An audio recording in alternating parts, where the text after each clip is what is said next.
हमारे यहाँ फर्नीचर, पलंग, सिंगारदान, सोफा सेट, अलमारी, dining table, fridge, computer table और दीगर कंपनियों के फर्नीचर दस्तियाब है। एक मरतबा तशरीफ लाकर खिदमत का मौका दे। प्रोप्राइटर मौलाना शबीर साहब, deluxe furniture mall and home appliances, fruit market के सामने, माल्टेगिरी रोड, कामठा, नांदेड़। अस्सलाम वालेकुम नाजरीन, नांदेड़ उर्दू न्यूज में आपका इस्तकबाल है। चलिए नजर डालते हैं आज की अहम खबरों की तरफ। नांदेड़ के सरकारी हॉस्पिटल के सिविल सर्जन ने कोरोना का अपडेट जारी किया है, जिसमें बताया गया है कि 1492 सैंपल्स की जांच की गई, जिसमें एक भी पॉजिटिव मरीज नहीं पाया गया, जबकि 9 मरीज सेहतयाब होकर मकानात को लौट चुके हैं। अभी तक नांदेड़ में कोरोना से सेहतयाब होने वालों की तादाद 88,597 है।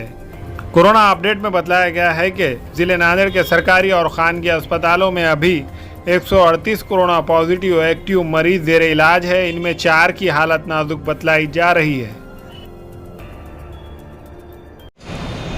भूकंप, पूर, आग लागणे, विजा कोसळणे अशा विविध प्रकारच्या नैसर्गिक आणि मानवनिर्मित आपत्ती असतात। अशा आपत्तीच्या दरम्यान स्वतःचा जीव कसा वाचवावा आणि इतरांना जीव वाचवण्यासाठी कशी मदत करावी, रेस्क्यू ऑपरेशन्स कसे करावे याविषयीची एक कार्यशाळा पोलीस विभागातर्फे आयोजित करण्यात आलेली होती। यासाठी श्रीयुत उल्हास केळकर जे आहेत ते तज्ज्ञ म्हणून होते। आमच्या आज दुसऱ्या बॅचचा समारोप झालेला आहे। आज आपण साधारणतः 50 कर्मचारी जे आहेत त्यांचा TOT कोर्स घेतला। TOT म्हणजे ट्रेनिंग ऑफ ट्रेनर्स। तर पोलीस विभागातील 50 अधिकारी आणि कर्मचारी आपण प्रशिक्षित केलेले आहेत। ते ह्या संदर्भातले प्रॅक्टिकल्स आणि हा विषय आगामी काळात शाळांमध्ये, कॉलेजेसमध्ये आणि गावोगावी जाऊन समजावून सांगतील जनतेला। आणि कुठलीही नैसर्गिक आपत्ती असेल तर त्यावेळेस रेस्क्यू ऑपरेशन कसं करायचं याचं एक प्रॅक्टिकलसुद्धा आपण करून दाखवलेलं आहे की दुसऱ्या मजल्यापर्यंत जिने जर मोडकळीस आलेले असतील किंवा भूकंपाच्या वेळेस नुकसान झालेलं असेल, आग लागल्यामुळे जर आपण जिने चढू शकत नसू तर लॅडर रोपचा वापर करून वर कसं जायचं, तिथून खाली कसं उतरायचं, जम्पिंग शीटचा वापर करून साधारणतः 30 फुटापर्यंत आपण सुरक्षितरित्या खाली कसं उतरायचं या पद्धतीचे एक प्रात्यक्षिक करून घेतलेले आहे। यात उल्हास केळकर जे तज्ज्ञ आहेत त्यांनी NDRF, SDRF आणि विविध पोलीस प्रशिक्षण विद्यालय यांना यापूर्वी प्रशिक्षण दिलेलं आहे। ते पुण्याचे आहेत, त्यांचं मार्गदर्शन लाभलेलं आहे। थँक्यू। नांदेड जिल्हा हा भूकंप प्रवण 3 या भागामध्ये येतो। सगळ्यात धोका नांदेड जिल्ह्याला भूकंपाचा भविष्यात असू शकेल हे लक्षात घेऊन आपण भूकंप जनजागृती अभियान या संदर्भामध्ये लोकशिक्षण देण्याचा पोलिसांच्या माध्यमातून आपण स्तुत्य उपक्रम माननीय अधीक्षक श्री शेवाळे यांनी केलेला आहे। याकरता आपण जे प्रशिक्षण देतो आहे त्यांना प्रशिक्षण कसं द्यायचं, जास्त जनतेला आणि पोलिसांना प्रशिक्षित कसं करायचं, ज्या योगे त्यांच्यामध्ये जनजागृती होऊन किंवा समाज प्रबोधन होऊन किंवा आपत्ती व्यवस्थापन साक्षरता निर्माण होऊन प्रथम स्वतःचा आणि नंतर दुसऱ्याला मदत कशी करता येईल याचं प्रशिक्षण मी गेले 8 दिवस मी या ठिकाणी देत आहे आणि माझ्या नजरेने त्याचा निश्चित उपयोग नांदेडच्या नागरिकांना निश्चितपणे होईल याबद्दल माझ्या मनात शंका नाही।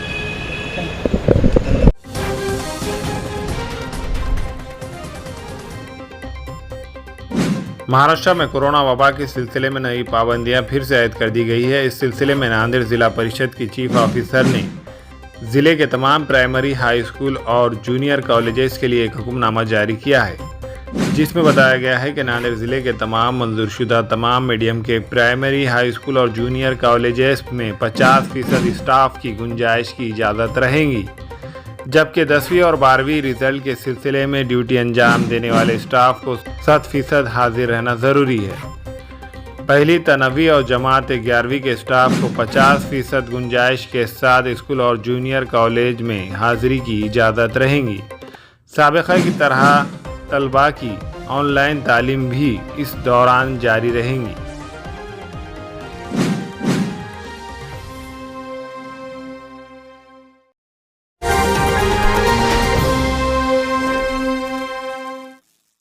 महाराष्ट्र में कोरोना की दूसरी लहर तकरीबन ख़त्म हो रही थी। पिछले 25 दिन से हालात मामूल पर आ रहे थे। नांदेड़ में भी कोरोना के मरीजों की तादाद इंतहाई कम हो चुकी थी और अमवात भी थम चुकी थी, मगर महाराष्ट्र के कुछ मकामात पर कोरोना का नया डेल्टा प्लस वेरिएंट पाए जाने के बाद रियासती हुकूमत ने पिछले दिनों तमाम अजला को लेवल 3 में शामिल करके इसकी पाबंदियां आयद करने का ऐलान कर दिया था। जिसके मुताबिक महाराष्ट्र भर में दुकानों को पीर ता जुम्मा तक सुबह 7 बजे से शाम 4 बजे तक ही खुले रखने की इजाज़त दी गई है। हफ्ता और इतवार को मुकम्मल तौर पर लॉकडाउन का ऐलान किया गया है। 28 जून से ये नई पाबंदियां लागू हो चुकी है। नांदेड़ शहर में पहले ही दिन म्युनिसिपल कॉरपोरेशन की टीम और पुलिस ने दोपहर 4 बजे के बाद से दुकानें बंद कराना शुरू कर दिए थे। फिर से पाबंदियां और लॉकडाउन का सिलसिला शुरू होने से नांदेड़ के अवाम में नाराज़गी का माहौल नज़र आया और ताजरीन भी कारोबार को लेकर फिक्रमंद नज़र आए।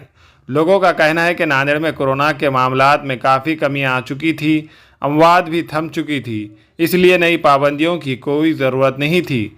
अब ये पाबंदियां आइंदा कब तक बरकरार रहेंगी इसका अभी कोई इल्म नहीं, जिसकी वजह से लोग भी काफ़ी फिक्रमंद हो चुके हैं।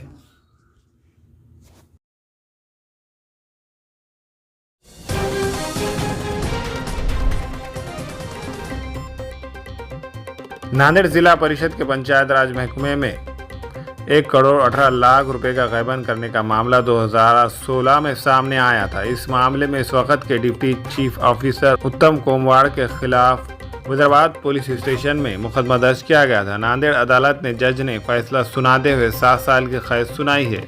बताया जा रहा है कि 2016 में जिला परिषद के पंचायत राज महकमे में बदउनवानी का पर्दाफाश हुआ था।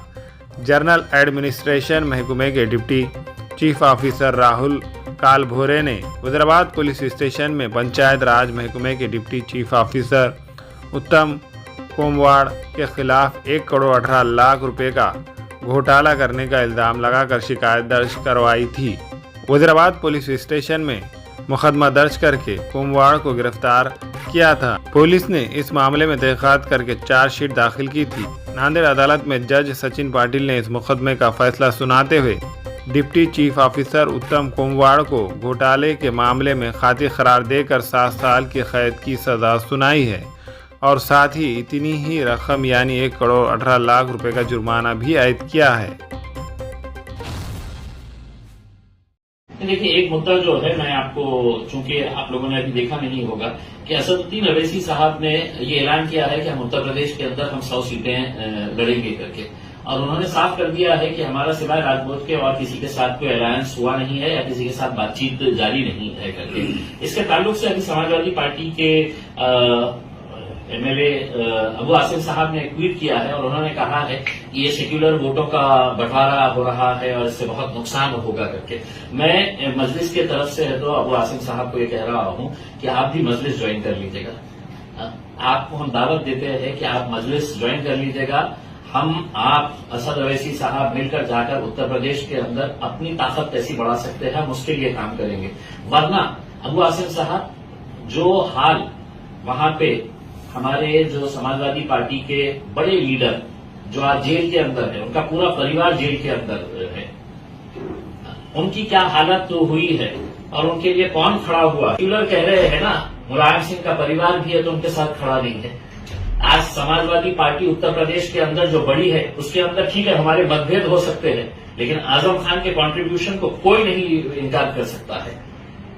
बिल्कुल गलत यह है कि मुसलमानों का चेहरा था, जब उनको वोट मांगना रहता था तो आजम खान को आगे खड़ा किया जाता था। आज आजम खान जेल के अंदर है, उसका परिवार जेल के अंदर है, उनकी बीवी, उनके बच्चे हैं, तो आज इस तरह से परेशानी की जिंदगी गुजार रहे हैं। तो आप है तो ये सेक्युलरिज्म का है तो ढोंग रच रहे हैं हमारे सामने।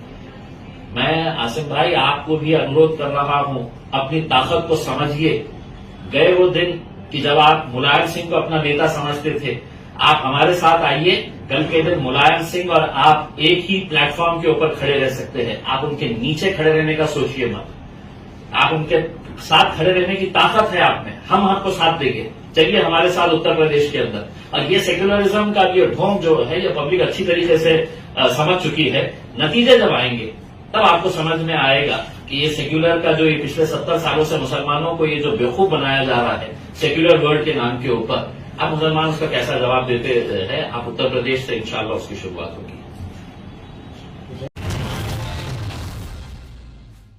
राहुल साहेब, पवार साहेब नाराज नाहीत, उद्धव साहेब नाराज नाहीत, तर मग नाराज कोण आहे? कोणीच नाही नाराज, तुम्ही आहात, काही घडत नाही म्हणून।